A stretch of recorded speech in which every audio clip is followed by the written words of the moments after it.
அம்மா தோசை. எது தோசை எங்க பொறுமையா சாப்பிட சொன்னீங்க? உண்மையாதான் பாரு, நான் ஆஃப் எல்லாம் புட்டு வந்தீங்களா அப்படியே இப்படி பிச்சு தான் சாப்பிட்டேன். நானே சாப்பிட முடிச்சிட்டேன். சரி இருங்க. சுட்டு கூட ப்ராசஸ் கூட தெரிய மாட்டேங்குது. நம்ம வந்து எல்லாத்தையும் சொல்லி தர வேண்டியது.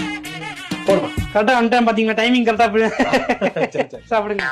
நெய் போட்டு பொடி அப்படியே மேல தூவி விட்டு எடுத்துட்டு வா. பொடி இல்லையே, மிளகா பொடி போடவா? மிளகா பொடி போட்டா அப்புறம் இதா இருக்கேன். சரி போய் எடுத்துட்டு வா. போய் ஏதாவது மிளகா பொடி போடாம நார்மல் தோசை எடுத்துட்டு. நார்மல் தோசை எடுத்துட்டு வா. பொடி எல்லாம் உங்க அம்மா அரைச்சாரு இல்லையா? எங்க அம்மா எங்க கொடுத்து விட்டாங்க?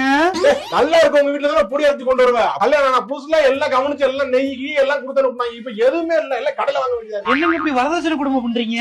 வரதட்சணை நம்ம பொடி தான் வாங்கிட்டு சொல்றேன். பொடி வரதட்சணை தானே? நான் எங்க அம்மாக்கு போன் பண்ணி சொல்லி பொடி இருந்தாதான் என் புருஷனை வீட்டுல வச்சு வாழ வரேன்னு சொல்லவா? பொடி நல்லா இருக்கு, உங்க அம்மா பொடி நல்லா இருக்குமா, அதுக்காக சொல்றேன். நான் உங்களுக்கு தோசை தானே, இன்னும் எத்தனை தோசை வேணும் உங்களுக்கு? உங்களுக்கு பேச்ச வளர்க்காதீங்க. சாப்பிட்டே இருக்கு. நான் தோசை ஊத்து நான் போதும் நான் சொல்றேன்.